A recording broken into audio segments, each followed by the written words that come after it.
Човек се ражда свободен, но навсякъде е в окови. Това твърдение на философа Жан-Жак Русо е в основата на нашия разговор днес. Всички копнеем за свобода. Това е основно човешко желание. Но какво всъщност означава да си свободен? Свободата е способността да действаме и да правим избори според волята си. Тази воля не е просто желание, а сила вътре в нас, която ни тласка да действаме. Нашата воля обаче не съществува във вакуум.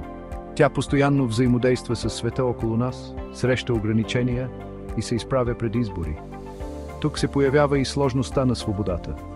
Наистина ли сме свободни, ако изборите ни са ограничени? Означава ли свобода да правим каквото си поискаме, когато си поискаме? За да разберем свободата, трябва да признаем двата вида ограничения, които оформят нашите избори – външни и вътрешни. Външните ограничения са тези, които ни се налагат от света извън нас. Закони, обществени норми, физически ограничения – всичко това са външни фактори, които могат да ограничат свободата ни. Например, не сме свободни да крадем, защото е против закона. Вътрешните ограничения, от друга страна, произлизат отвътре. Нашите собствени страхове, желания, убеждения и ценности могат да ограничат изборите ни също толкова силно, колкото всяка външна сила.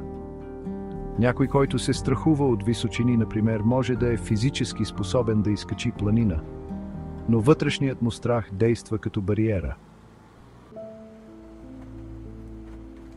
Съвременното общество често отъждествява свободата с това да имаме повече избори. Бомбардират ни с опции, от щандовете с зърнени закуски в супермаркета до безкрайния поток от информация в интернет. Макар изборът несъмнено да е част от свободата, той може да доведе и до парадокс.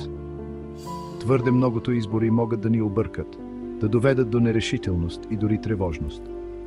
Тук отново се намесва нашата воля. Свободата не е просто да имаме опции, тя е да имаме волята да избираме и да действаме според тези избори. Тя е да се справяме с външните и вътрешните ограничения, да вземаме решения, които са в съответствие с нашите ценности и да поемаме отговорност за последствията.